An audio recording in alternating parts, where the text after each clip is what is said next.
You're live.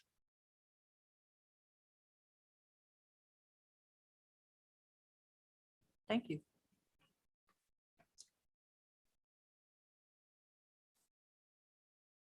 You want to call the meeting to order? Okay. Oh.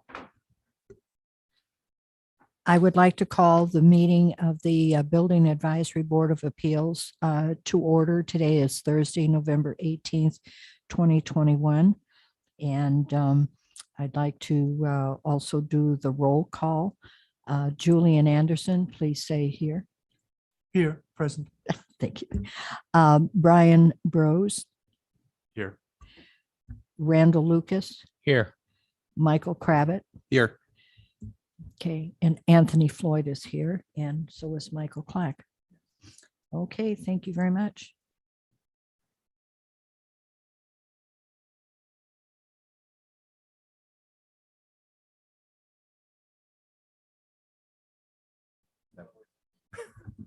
That would help. Thank you.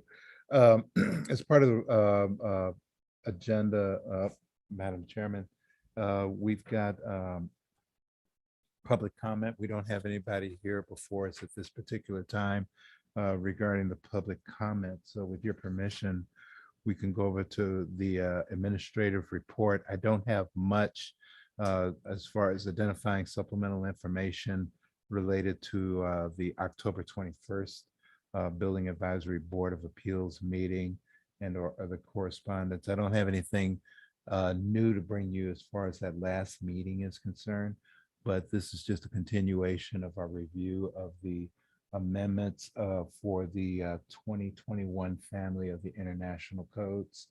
And so tonight, before we get into the regular agenda item, would you like to call for approval of the minutes from the 2021 code?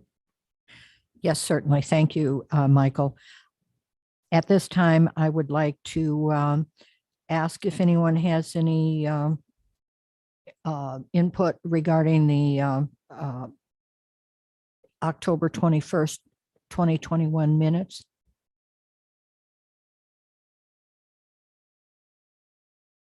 Okay, then I would like to have a motion to approve. Julian Anderson, so moved.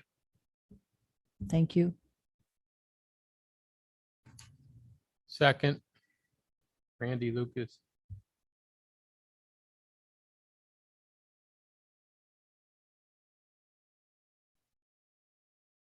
Uh,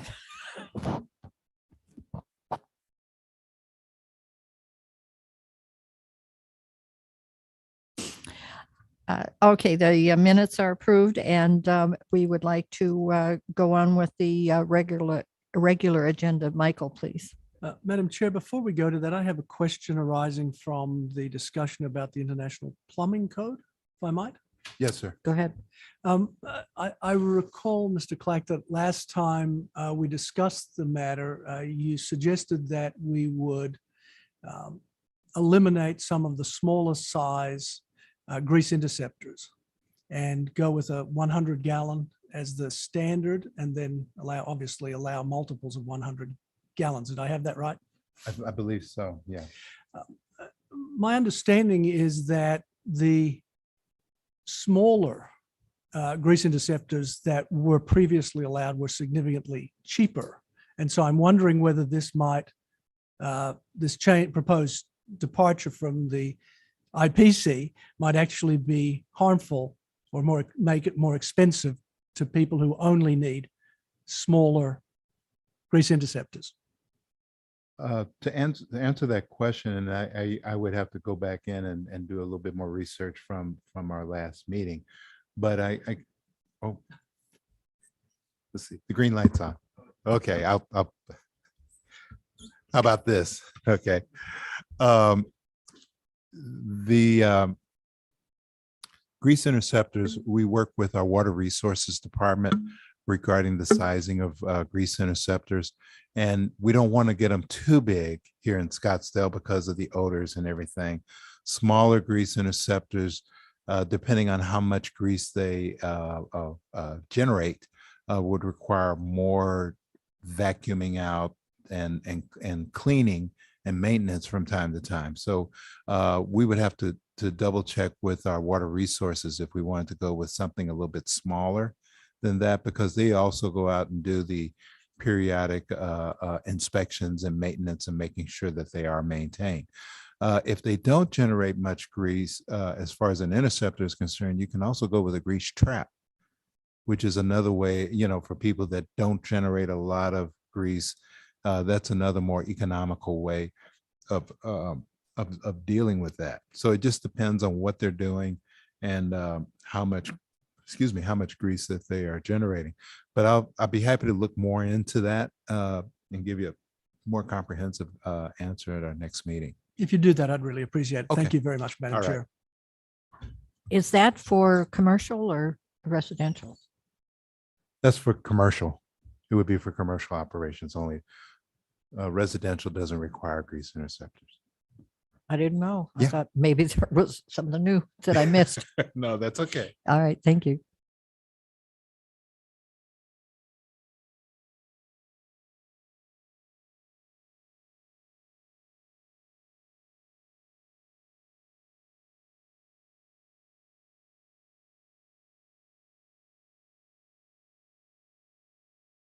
Just writing myself a note so I'll remember to look into that. So unless there are any further questions, I'll move right on into the agenda item that we have for tonight, which is discussion regarding the international building codes and the amendments. And what I'd like to do is just kind of give you an overview of the amendments that we have. They are essentially pretty much the same as our previous amendments, and I don't know how familiar you are with our previous amendments, but they're pretty much the same. We were able to eliminate some amendments, and we've had to update some amendments to reflect today's or the proposed 2021 code. So just kind of going over it, chapter 1, the amendments to chapter 1. This is where you're going to find most of the amendments, because chapter 1 in the building code is the administrative portion of the code. This is the section that creates this board and has some other things, and we've had to amend that to make it unique to Scottsdale. Every jurisdiction is a little bit different. And so, for example, our reference codes, we do reference the International Fuel and Gas Code, the International Mechanical Code, the International Plumbing Code. We reference those codes and we put that in there as far as our amendments to for the city of Scottsdale. We also have property maintenance code that we put in there. That's something that we it's in there mainly for reference and helping people to maintain their property. But the true job of property maintenance, that's not to confuse it with our zoning ordinance and what our code compliance department does, which is a little bit different. We also have the fire prevention code, which is mainly going to be the International Fire Code. And so that we will bring to you later at a later date, because we tried to adopt the International Fire Code and the International Building Code at the same time, keeping the same regulations, and so that we're consistent in keeping everything in context.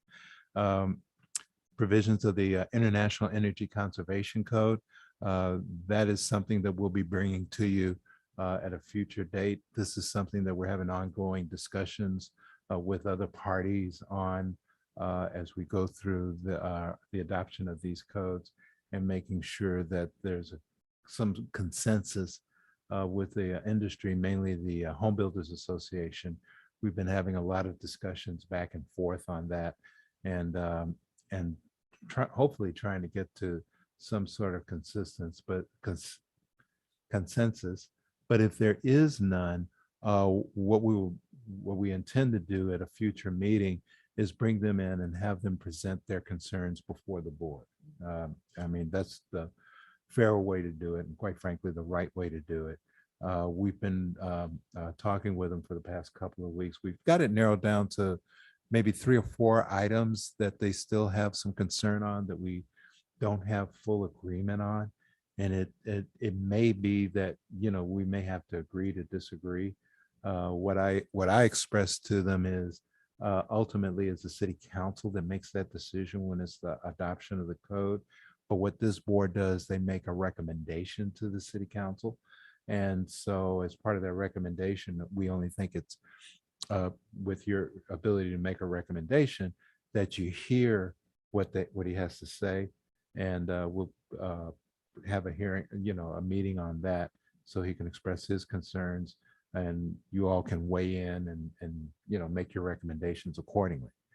Would that be a special meeting or a regular meeting? It would be at a regular meeting.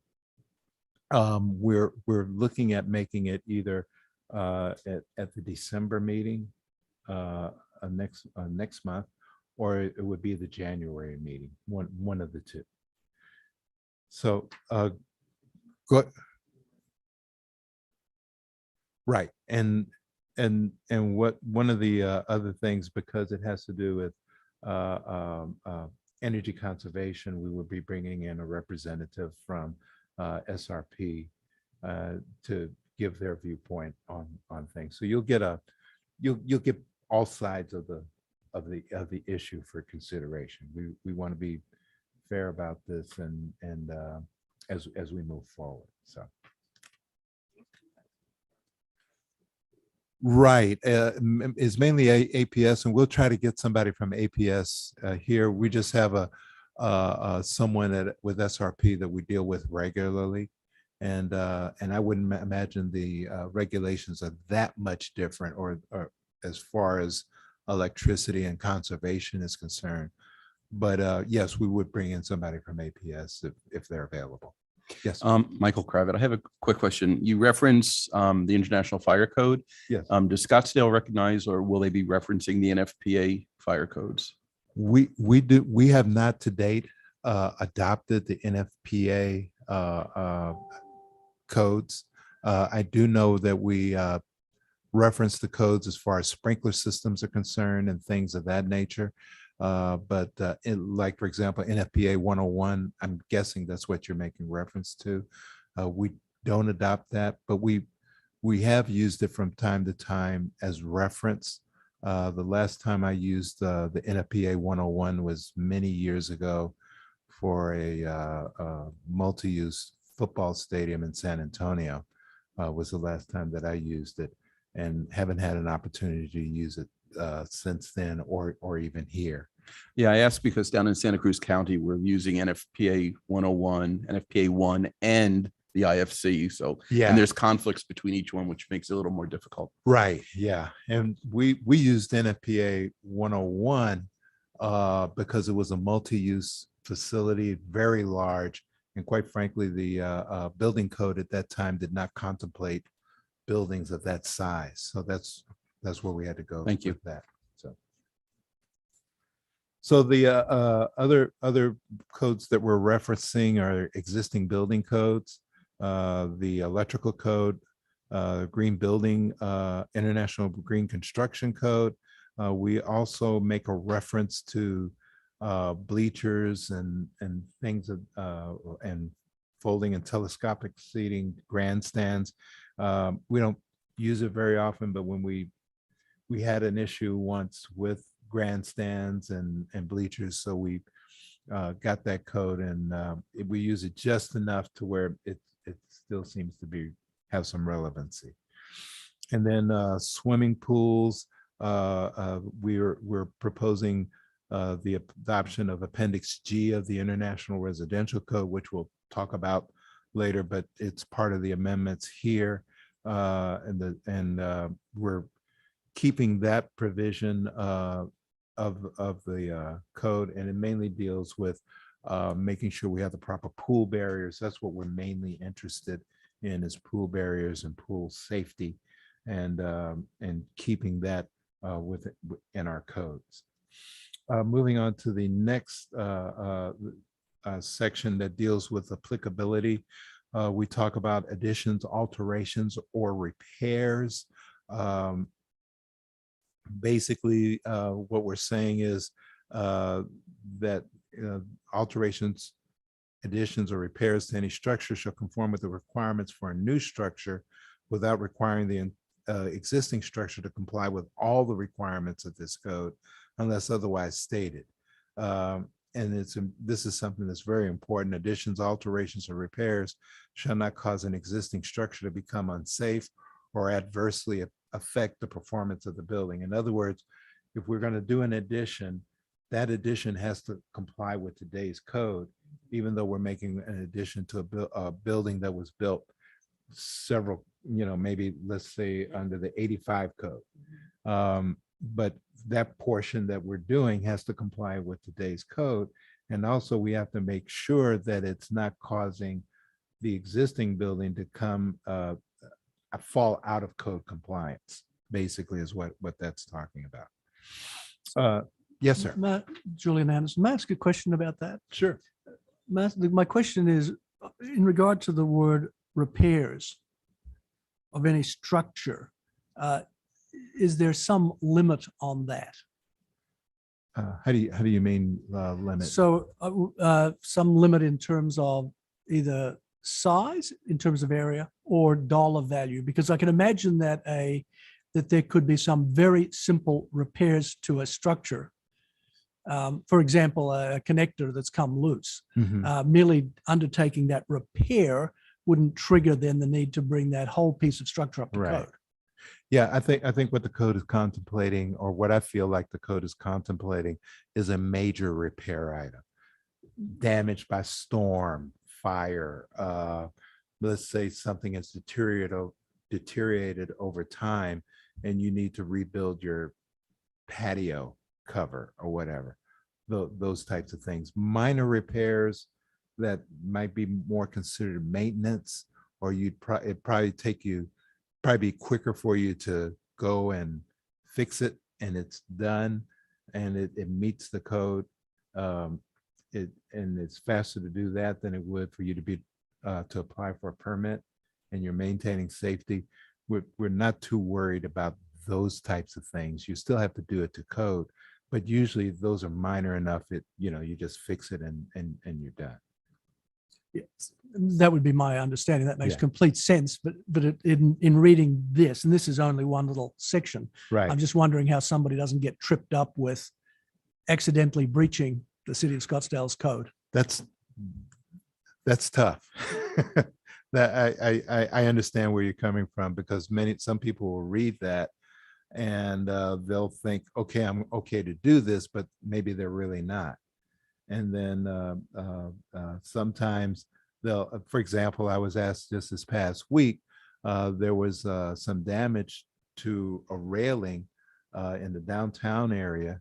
And I had a picture of the damage, and basically it was on the ground. It was mainly a guardrail, but it was to assist because you had a sloping ramp, and the damage wasn't that bad. And so I was asked, do we need a permit for that? Well, rather than have them come down and pull a permit because the damage it needed to be repaired. My response was, as long as you're repairing it back to its original condition and you're not reconfiguring it or anything like that, just go ahead and repair it. And they may have to put in some new pieces, but as long as it's the same as it was originally, that's fine. Had it been more extensive damage, I would have required a permit.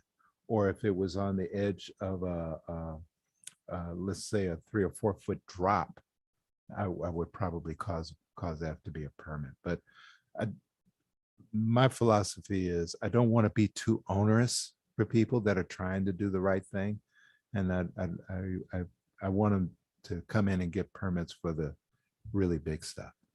Yes, sir. So this is a continuation of the discussion that we had at last meeting, correct, about modifying the structure? Yeah. So the first paragraph, 102.6.3 is a residential application. It could be a residential application or it could be a commercial application. And so my question at last meeting was, and I always go to fire sprinklers because it's the easiest one Okay. to talk about. So modifying a structure or putting on an addition to a structure, obviously with the current code that would require fire sprinklers. So is this saying that the existing structure then would have to have fire sprinklers put into it? No, we've got a separate section as far as the fire code is concerned that deals with that. And basically it's a function of the valuation of the building. And we have a spreadsheet, and I'll have to bring the spreadsheet next time to show you, to better illustrate. But we input information, the square footage of the overall building. We put in the square footage of the repair or the addition. And then once we run those numbers, it tells us whether or not you've tripped the threshold to require the existing building to be sprinklered or not. Could you give me an example of what kind of item outside of fire sprinkler would an existing structure would have to be, would it incur? What I'm trying to think of what the example would be. What would it incur? An existing structure, if I put an addition onto a commercial building and it trips that threshold that requires an update to the existing structure, what is that example? What kind of work is that? Generally, if it's based on square footage, if it's, I'll just use round numbers, it's more nuanced than this. Sure. But like if it exceeds 50% of the building, you may wind up tripping the requirements to bring the whole building up to today's code. And what kind of, just one example, what kind of work would that updated code require that structure to take on? Like, I use fire sprinklers, but that's not what we're talking about. Right. So what, I'm just trying to I'm trying to understand what, just one example, what kind of work would that have to require? okay, yes, I'm thinking perhaps air conditioning or plumbing. In what way? Well, if you have an addition, you're going to possibly have to restructure the air conditioning unit and either add on or bring in some new ductwork, et cetera. And the same thing with your electrical and your plumbing. If you're going to, maybe change the restrooms or add a kitchen or something like that. Well, that kind of thing I could see if you were going to add a kitchen that would require, obviously, you have to have new plumbing and it would require the current code. Mhm. I'm trying to understand an existing structure that has an addition put to it, trips the threshold of the 50% gross square footage. I'm just trying to say, would an example of what kind of work does that owner incur to upgrade that structure without adding things that you're talking I about? think I'm beginning to understand your question. Basically, let's say, for example, it's an addition to a store. Okay, they're expanding the store. It's a mercantile building. And let's say it was 20,000 square feet and business is so good, now he's going to expand to 100,000 square feet. That could trip making the existing building come up to today's code, which could mean sprinklering the entire building, including that, upgrading the electrical, mechanical, and plumbing. Depending on the type of construction, you may have to upgrade the type of construction. You may be at a higher construction type, maybe it was wood or something like that. Well, now it has to be non-combustible construction, for example. That could trip it. Or a way to around that is there may be some additional firewalls or something like that. Those are the kinds of examples that might occur if you're talking about an addition or an alteration. Another example would be you're going from a mercantile type building, and so now you're going to go to a manufacturing facility. where you're manufacturing, where you're doing semiconductors or something like that, the extreme example, but it's the best one I can give you to illustrate the point, is that you're going into a more hazardous facility that would require you to bring the entire building up to today's code. So once you start changing the occupancy group, that's what would trip that, bringing the whole building up to code. Okay, I understand that. The requirements of this formula, is that what's in 10264 where it says if it exceeds 50%, is that the criteria? Yes. And in terms of the general statement about electrical and plumbing changes, and I'll just go for a house because it's usually you could add on an addition that could get you 51% Right. in square footage. And if it's a house, and a lot of the houses here in Scottsdale have been built in 50s and 60s. So if that was the case, it'd be pretty significant of upgrading the electrical, because we're talking about everything, minimum panel sizes, Right. wire sizes. It's a pretty significant change. In understanding that, I always like to compare to what the existing code is giving us. In terms of this change as it relates to the existing code, did the existing code currently require this? That you would have to go back and upgrade your, and now I'll use the electrical because that's an easy Okay. one. You now have to, instead of a 50 amp panel, it has to be a 100 amp panel and you have to change it. Did the existing code require this? Depending upon the circumstances, yes. And are you talking about, when you say the existing code, are you talking about the 2015 code or the code under which it was built, or the existing building code? Well, in that situation, if the house was built in the 50s and 60s, right? Yeah. That guy has been able to just live a happy life That's right. until he's decided to put his addition on. Right. So it would be upgrading to the, when I say current code, well, that's actually a good question, isn't it? Yeah. Because it'd be like, okay, what is the impact to him? If his house was built in, let's say the 60s, which is the majority of the dwellings here. Right. If it was built in the 60s and he now adds on to his house, before this paragraph here in this pamphlet, if he came into Scottsdale and said, I'm putting an addition on in my 1960s house and it's going to be 51% addition in square footage, did he, under those circumstances, have to upgrade his electrical panel?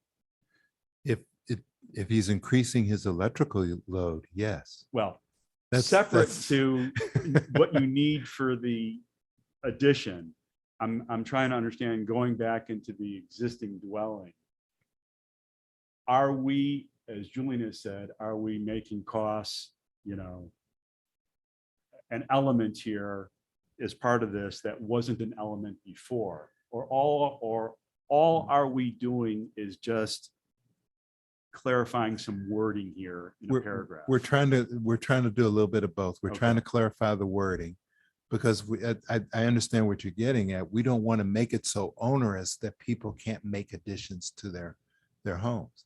For example, in the next paragraph, when we talk about non-residential and multifamily additions, it talks about if within a 12-month period, additions and residences and prayers to multifamily dwellings exceed 50% of the square footage valuation of the structure, the entire building shall conform to requirements for new buildings. So in this particular case, if you're adding on and you go past 50%, you have to bring the entire building up to code.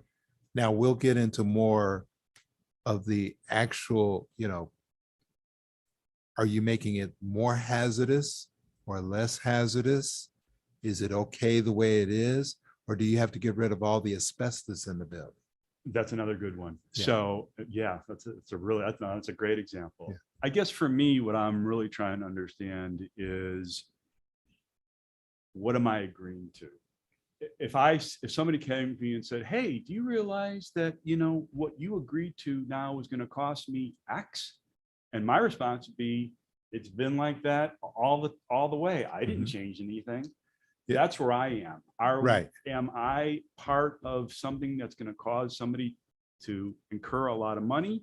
Or was this already in the code and all we're doing is just clarifying some words? This was already in the code. Yeah, and I'm sorry mean, it went you see where I'm so coming long. from? Yeah, yeah. Okay. Yeah. Okay.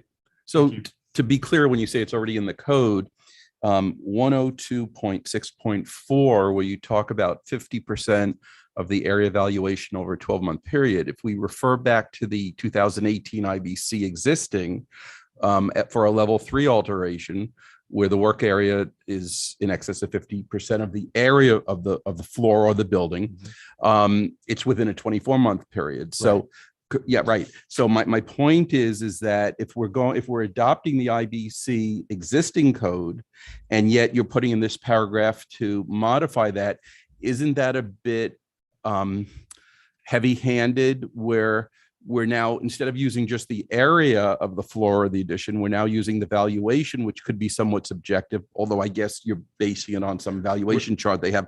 Right. But again, within a 12-month period, the purpose of the IBC existing is to allow building owners to do alterations and modifications and reconstruction work in their building without incurring onerous costs and allowing their building to continue to operate.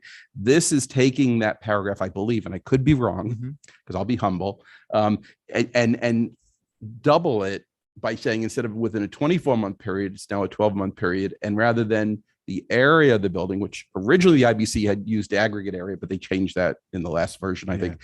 We're now saying of evaluation, which could be somewhat subjective.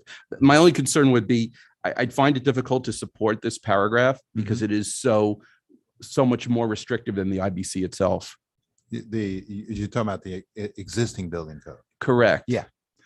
I just made a note to look into that, to try to make sure we're compatible there, because you raise a good point. And so I'll look into that further and look into making it more consistent with the existing. I could be mistaken, but I think recently I went through a court case where we were testifying to this effect. And so I kind of remember it word for word. Right. Okay. All right. No, that's fine. So Mr. Clack, many of the amendments that we've discussed on previous evenings, afternoons, we're carrying forward what we had in the last code. Right. Is this section 31.3, are these new amendments that weren't previously there? These are pretty much the same amendments that we've had before. Well, that was my point. So going to Mr. Kravitz's point on that first question though, is that wording there similar to or the same as what the city of Scottsdale already does? Yes. Okay. Yes, it is. Thank you. But I think it raises a good point, and that's the purpose of going through this. I mean, if we've got something that's incompatible, we need to go back and make sure it's consistent. I think that's a Correct. good point. And also, is it really necessary, even though it's been there for 20 years or whatever it's been, is it really necessary to go to that level of restriction, especially in fact that most buildings or all buildings today have to be fire sprinkled? Right. And if we look at the history of fire sprinkled buildings, there's never been a case where more than 2 sprinkler heads have gone off without bringing the fire under control. Right. It's the #1 best life-saving item in the world. So So again, is this something that may be an antiquated requirement that could be looked at? Again, just a thought. no, good point. And I'll need to, this is something that I'll need to consult with the fire department on, because some of that is driven as far as the philosophy, as far as our sprinkler ordinance, is that they want to ultimately have every building sprinklered in Scottsdale. And that's a really great idea. Yeah, and I will tell you that in my opinion, fire department is very reasonable when there are some really heavy restrictions physically to putting in a sprinkler system or whatever.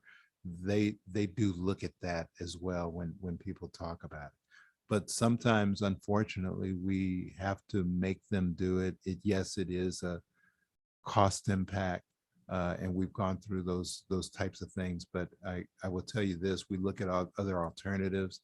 Maybe they need to make their construction project a little bit smaller so it doesn't trip that.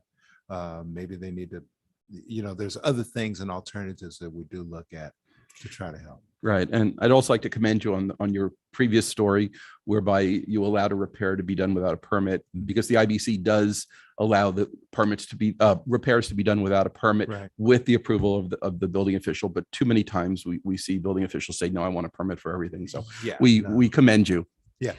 And I'd like to, oh, I'm sorry. Go ahead. Oh, I was going to say that perhaps adding behind repairs and say like for like would then clear up for some people, because some folks think, well, okay, I'm going to fix it, but I'm going to make it a little different, which is more remodel instead of repair. And so if you would put like for like in there, I think that might clear it up. We'll look into that. I hesitate only for this reason. I don't know that we'll ever cover every conceivable scenario that might come up. What you're saying is, I understand where you're coming from. And we've done this for a number of years, and I try to train, new staff members and everything, make sure they understand our philosophy, because we don't want to be too onerous. The whole thing is about making sure that life safety is covered. And in any event, we're not lessening life safety. And I think if you go back to the International Building Code existing, in the early definitions of where they talk about the prescriptive method, the work area method, level 1, 2, 3 alterations, repairs, and also reconstruction, I think you'll find that they talk about repairs made with like materials. Yeah. It is defined in there, and it is clarified. Yeah. A lot of times we just take it for granted without looking at it. So no, but these are all good points. Okay. And any other questions? Good.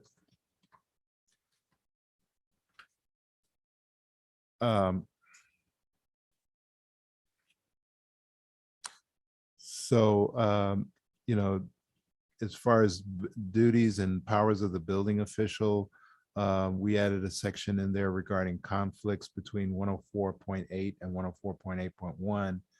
And our revised code, the provisions of 2178 shall govern on that. And I apologize, I didn't print that out for you so you know what I'm talking about, but I can get that information for you if you need it a little bit later date.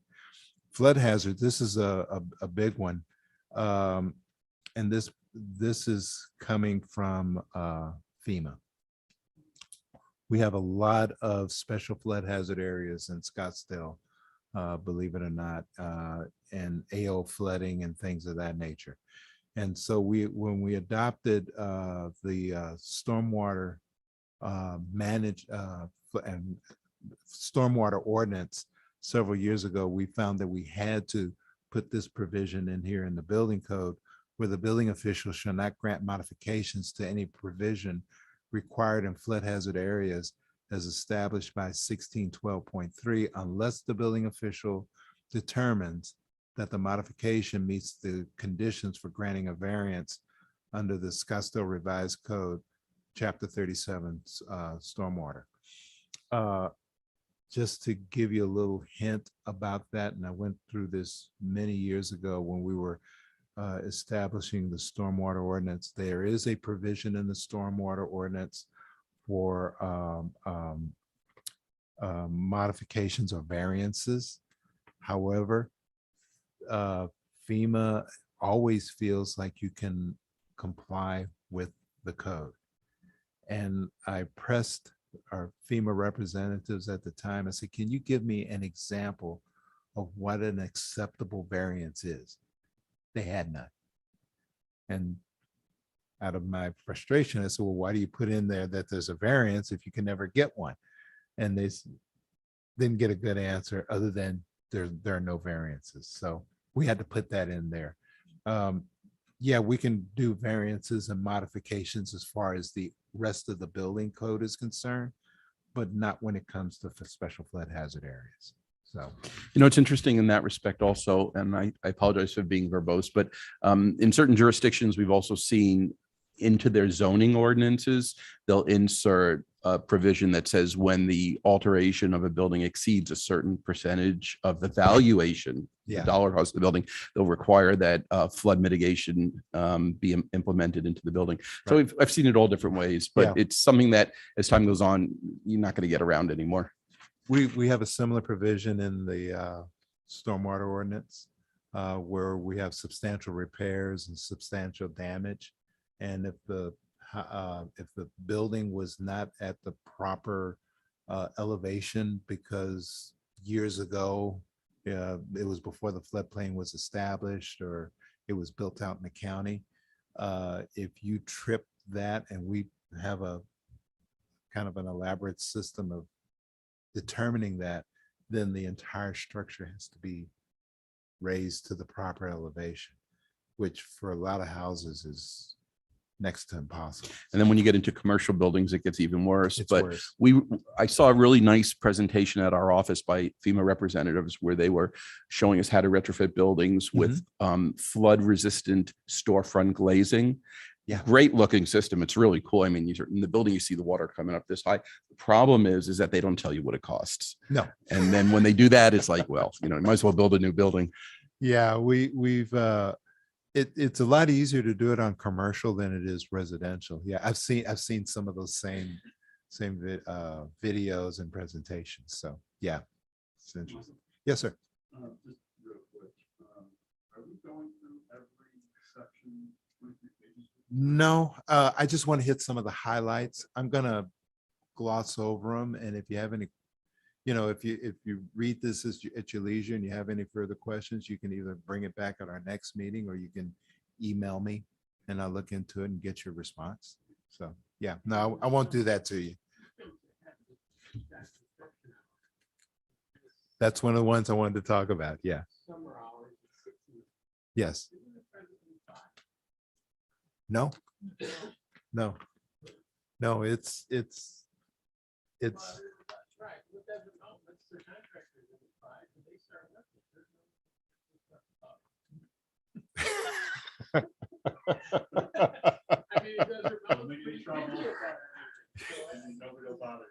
yeah.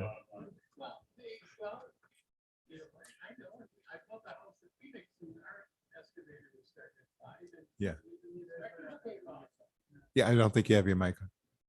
I built a house in Phoenix and the excavator was starting at 5 and the neighbor complained and the city came out and said, what time you start? And I said, 5. And he's like, okay. No. Yeah, last summer. Yeah. So they were more worried about dust than they were about hours. Okay. I'll just go ahead and skip on to this particular one since this has some interest, and I did want to go over this with you.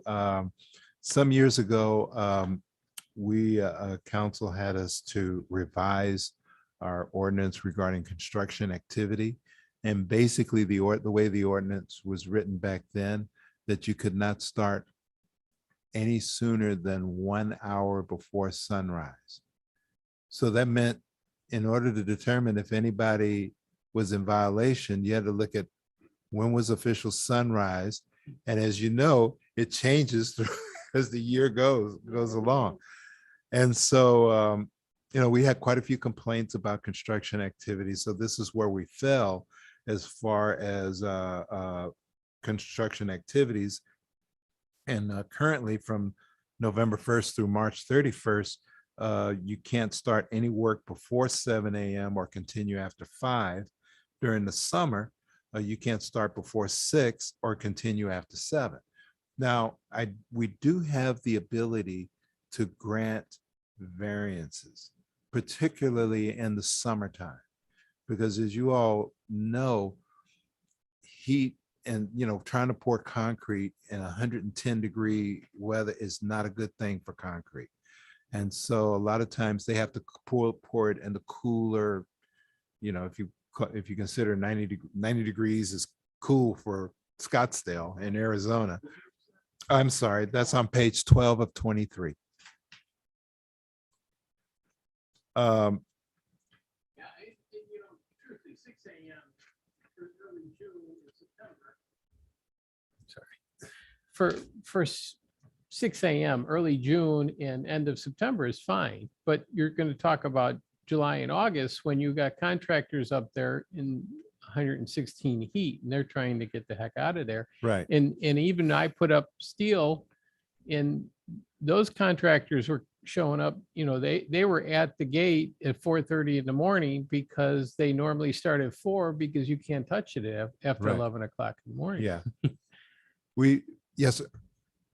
So on this question, I just checked, the county actually has different hours. So how we can have more restrictive, I assume. we we were allowed to have more restrictive. This was what the city council adopted. And it was in response to a petition that was put out by several members of the community because they had been, this was during a time had a lot of construction activity.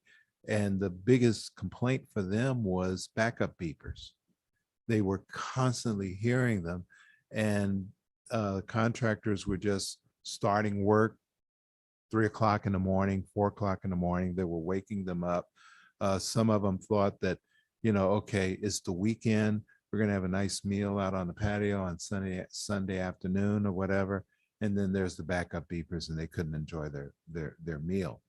So several of them came and petitioned the council. So we developed this ordinance. I will admit that I had proposed an earlier time than 6 in the morning for the summer, but the council and the people that petitioned wanted it to be more like 8 o'clock in the morning. It's 6 o'clock in the summer. Oh, currently it's 7 o'clock. The summer hours? The summer hours is 6 o'clock. It's currently 6 o'clock? Yes, sir. And how do you police that? Hmm? How do you police that? This paragraph says no work before. This paragraph says no work before 6 a.m. You're saying it's currently 6 a.m.? In the summer, Yeah, between So what- April 1st and October 31st. yeah. So I don't, what is it that we're talking about? If it's currently, I'm basically talking that. I thought we were making a change here. No, we're not. No. Yeah, but everyone starts at 5 anyway, so. I think if you're talking about Desert Ridge or Desert Mountain, it depends on the people. And so the homeowners will call If they- because they Anywhere I've know. worked in the summer, anywhere I've done It's- work, in the summer, they start at 5. Well, you're just lucky. If Nobody's you're working next door to caught me, you. it's gonna be 9.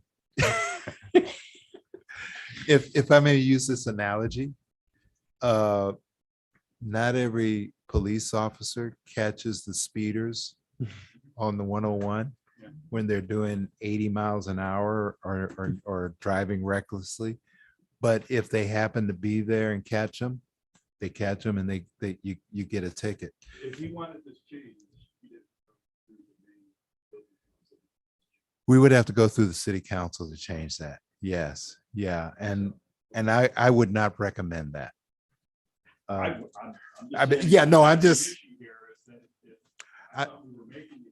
No, he had some questions about it, and so we're just talking. I do have some ability to grant variances, though. If you have a concrete pour and it's the summer, and it depends on how close you are to residential structures. If you're far enough from residential structures, I'll let you work all through the night because there's nobody there for you to disturb. Give you a good example is Nationwide, where the new Nationwide building is.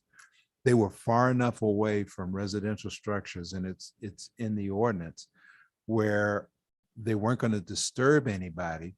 So if they wanted to pour concrete at 3 o'clock in the morning, 2 o'clock in the morning, we allowed them to do that. And they had a lot of flexibility. So they did that with their main office building, the parking garage there, the Choice Hotel office building there is, they were allowed to do that. They've got a retail building that they're doing next door to that. And they're also building a hotel. Things will change once we issue the C of O for the hotel, because that's a residential structure. And so we don't, I know the people in the hotel don't want their guests being awakened at 2:00 in the morning because they're pouring concrete. So there are provisions that we'll have to go through to allow them to work, if that's the case. Most of the contractors pretty much abide by it. If they don't, we cease inspections and we have a chat with them. There are other mechanisms. We haven't had to take it very far, but we go out there and we talk to them, and they pretty much comply with it. And as long as we don't have any complaints, we'll work with them about doing concrete pour at 2:00 in the morning or 3:00 in the morning, but not this time of year, because there's really no need for it. I know they're worried about the traffic from the cement plants and everything, but we'll work with them on, starting maybe an hour before time or whatever. We have that ability to do that. But unless people start complaining, we don't worry about it.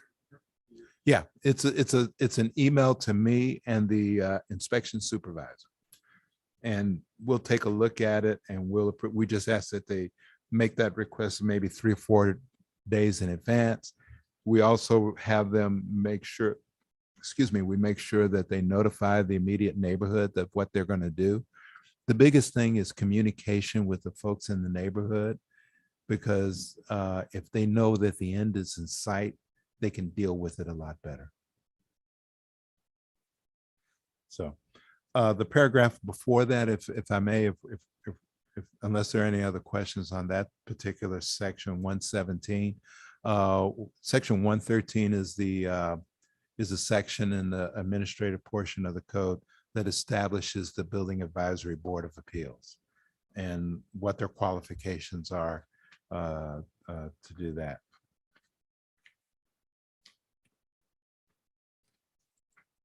Let's see. Mr. Clark, is that right? Qualified by qualifications, qualified by experience and training to pass on matters? Yes. Okay. But whatever training that you may have received over the years or experience. No, it was the phrase pass on matters.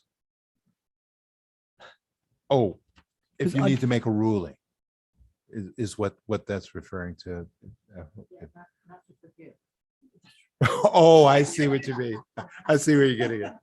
No, that's in case somebody appeals my decision and they want to appeal it, that their appeal comes to before this board. The only thing that, we haven't had an appeal yet since I've been here. And but if somebody were to come in and want to appeal a decision that I've made or that we've made as it pertains to the building code, the one thing that I would remind you all of is that you do not have the authority to violate the code or do something that's contrary to the code. It's going to be mainly a modification to the code. And basically they would demonstrate to you that what they're doing is equivalent to what the code requires. So that's not really a variance to the code or whatever. It's a modification or an equivalent method of compliance.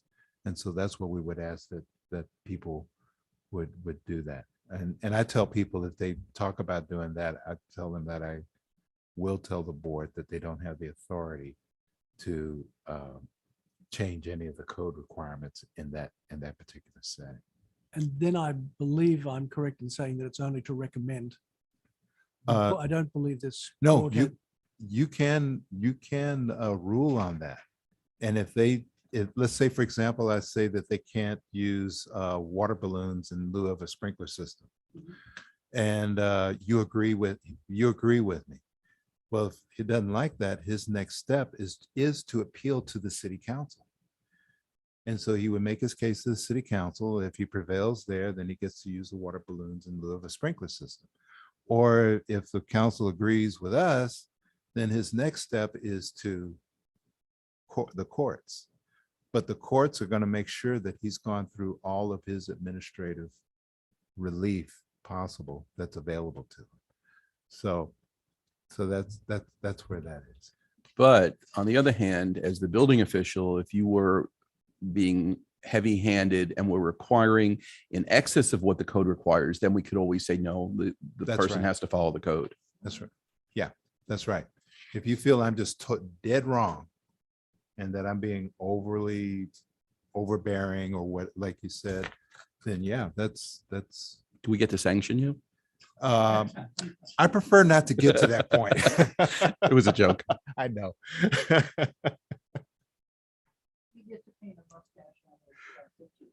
Yeah. Yeah. Let's see. So then the other thing that I'd like to bring to you all's attention is that's pretty unique to Scottsdale is on page 18 of 23.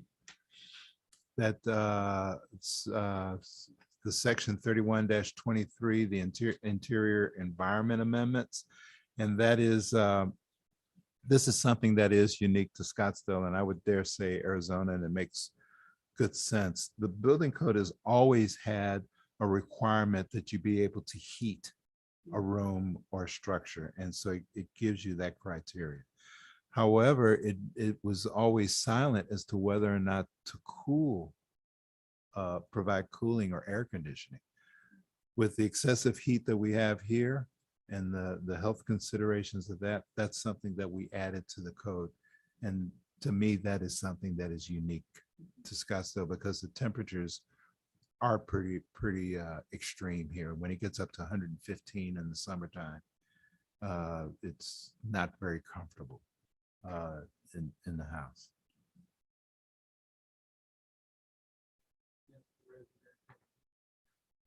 It's residential and commercial. Almost. No, not a warehouse. I mean, there are some exceptions. Excuse me. I'm sorry. Yeah, there are some exceptions. And that's down there. Exceptions for cooling are not required for interior spaces where the primary purpose of the space is not associated with human comfort. Group F, H, S, or U occupancies. Factory hazardous, the warehouse that he's talking about. Well, people do work in warehouses. Right, but the type of work that they're doing, for example, a better example would be a automobile repair, where you go in and you have your car repaired. You don't want to air condition that. You do want to provide some heating, and they have blow fans in there, but they're not going to keep it air conditioned. Yeah. Yeah. Primary purpose of the space is not associated with human comfort is the clarifier there, I think. Yeah. Let's see.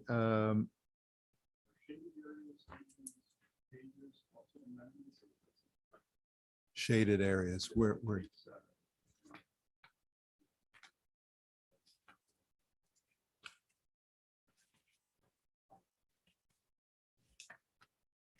Are the shaded items on page 7 under section 107.2.1.2, are those changes or is that something different? Because it's not underlined, they're shaded. Oh, yeah, those are highlighted. I was just mainly for emphasis. We should have turned that shading off. As we were preparing that, one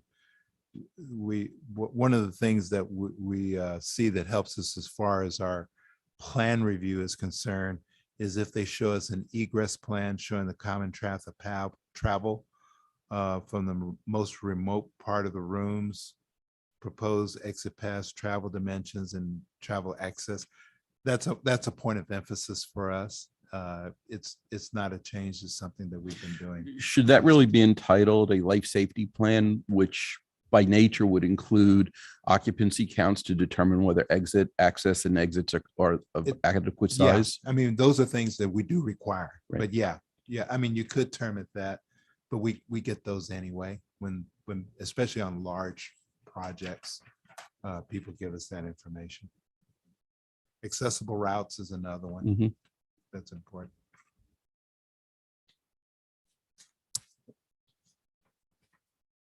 Let's see. I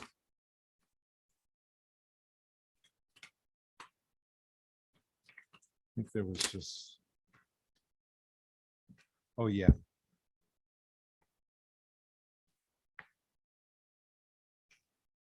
On page 17 of 23. I just wanted to bring to your attention about, we talked earlier about fire sprinkler requirements, section 3121, where it talks about fire protection system amendments. And we're amending section 903. We're referring you to Scottsdale Revised Code, Chapter 36 for automatic sprinkler system requirements. That's in the fire code. And our attorneys have advised us that that's the way we need to do that, because the state legislature some years ago passed legislation that with the adoption, we're not supposed to adopt any new code that has sprinkler system requirements for single family residences, but Scottsdale already had it. So we're grandfathered in. So our attorneys have advised us to do this to keep the possibility of it being revoked because we inadvertently do it the incorrect way. Is all new home construction now requiring fire sprinklers? Yes, sir. It's been that way since 1985. And in fact, when I bought just a little anecdote, when I bought my house and my sons came out to visit me, that was the first thing they noticed, was that Dad, you got a sprinkler system in your house. Because they heard those stories growing up when I was in San Antonio. And so they noticed it right off the bat. I said, well, I taught you guys well, you were paying attention. Let's see, we talked about.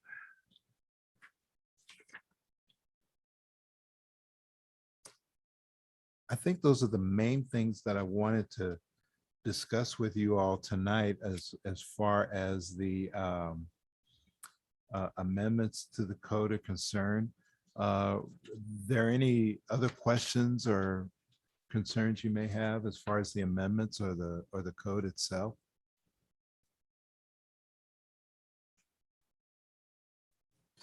I mean, I'm still reading, but Okay. you're saying that if we have any questions, it's okay to email you Yeah, directly with those please. questions? Yeah, please do.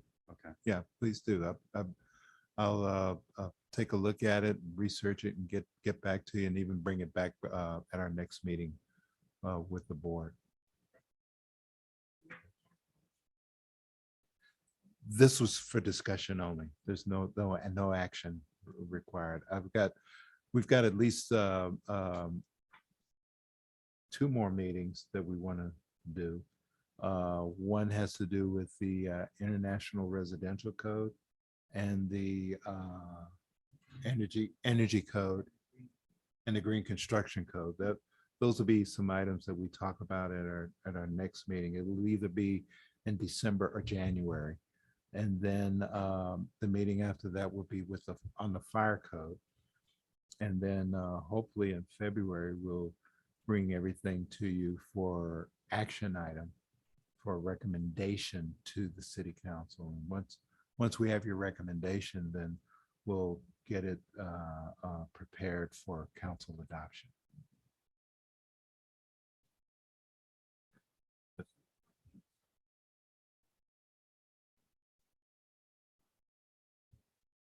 Oh, yes, there was. Thank you.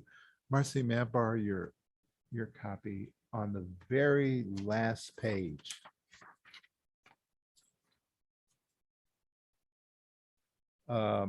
Chapter 11, This is an amendment that was recommended that we install. That's not in there right now, but it'll help provide some clarity. And it has to do with accessibility and dwelling. Basically, it's dwelling units and sleeping units that are required to be accessible units, type A units and type B units, shall comply with applicable portions of Chapter 11 of the ICC A117.1. What we're amending is the light colored print there is condominium units required to be type A units are permitted to be designed and constructed as accessible units or type B units. Basically, if a lot of times in a condominium or even especially or apartments, they don't know who needs an accessible unit because there's a certain percentage of units that are required to be accessible. And so what we've worked out with them is you sign a letter, you identify what the type A or type B, depending on the particular law that you're following is. You agree that if somebody comes in and says, I need this modified because I'm confined to a wheelchair, that you are going to do it. So And there's no, so there's no code requirement in the building permit review, the plan review to require accessibility as a certain percentage? there is a requirement there. But sometimes we tell them that they have to build those and make them accessible. But one of the things they point out to us is a lot of times we have able-bodied people, that's all we have left to sell them. And so they'll sell it to them, but that's not necessarily desirable. So what we're allowing them to do is make accommodations. They'll have to, for example, they'll have to put the backing in for the handrails and the showers and things of that nature, so that if somebody needs to have it modified, the backing is already there for the grab bars and the handrails. Doesn't the ADA reference the Fair Housing Act anyway? No, ADA and fair housing are two separate things. Right. Yeah, But fair housing is residential. that's what I'm talking about. ADA is everything. But in else. the Department of Justice website for the ADA statute, they go on to also include the federal Fair Housing Act requirements for residential. I haven't looked at it in a long Yeah. time, so yeah, you may be correct. I was just wondering if the Fair Housing Act, which I believe, I don't do condos or residential work, but I believe that they also implement adaptability as well for Yes. condominiums. Right. And that's what we're trying to do. We're trying to give some reasonable accommodations for developers. We're done with that. Can I ask a question on Yes, something else? So on page 10, 111, 3.5, deposit for a temporary certificate of occupancy, Yes. $2,500. Again, is this something that exists already or Yes. is this new? No, this exists already. Yeah, a cash deposit for each temporary certificate of occupancy. It is the amount is the total of all building permit fees or $2,500, whichever is greater. So you may need a temporary certificate of occupancy, but if what you're doing is, your building codes, your building permit fees are less than $2,500, well, we need $2,500 to grant you a temporary certificate of occupancy. The big thing is it's the entire building permit fee, which could be as much as $25,000. There's one that we just collected for a temporary C of O, and it was $25,000. The purpose of that is to make sure that a temporary certificate of occupancy, you have some other items that you have to complete, but you want to occupy the building. We'll give you a temporary certificate of occupancy, but you've got to complete those other items. And once you complete those items, we will refund your total deposit less $400 for administrative fees. What that does is it keeps you from walking away and not doing it. And we have a temporary C of O in perpetuity. I was just required to sign and seal a letter itemizing everything that needed to be done under the temporary certificate of occupancy. Right. And include valuations on it with certifications from each of the subcontractors, whatever. And as the architect of record, they kind of made me responsible to make sure that it gets done. And then they would give the contractor back his deposit. I thought Okay. that was kind of odd. I've That- never been asked to do that before. Yeah, that is odd. I mean, but everybody does it differently. We But had, you're already collecting 20. This is an existing requirement. You're just clarifying the wording in this section. that's right. Okay. Yeah, we're just making it clear. And we grant some flexibility because a lot of times, and it's mainly for commercial. We don't get very many residential occupancies that need this. But a lot of times they need temporary electric power, which is basically permanent power ultimately.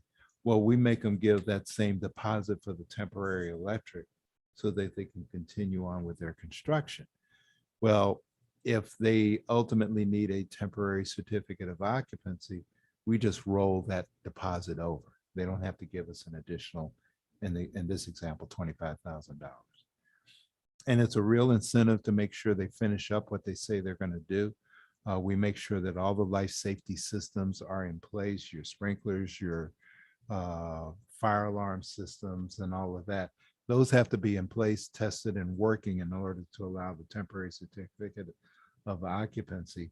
But sometimes it's a minor construction that's important to do, but they're doing it. It needs to be done, and they want to they want to go ahead and open up the hotel for people to come in. Can I ask another question? Sure. So again, just for a format here.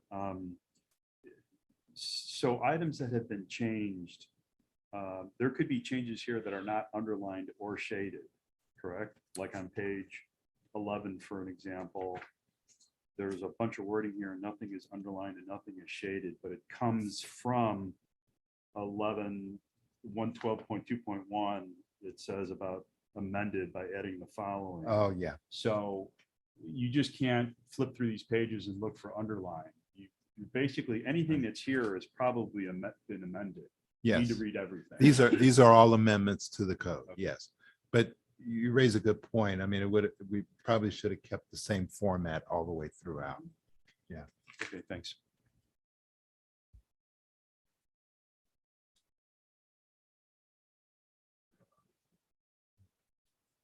Well, probably would have helped if you said, brought forward from the previous.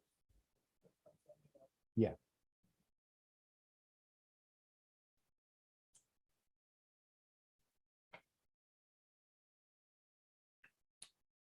Okay. Anything else? Do we have any further discussion? Do we have any new business? May I have a motion? Motion to adjourn. Yes. Seconded. Thank you. Okay. Moved you. and seconded. Thank you. Okay, it's 6:30 by my watch. Okay, we're Okay. adjourned. Okay. Thank you. Yeah, so leave. Leave up.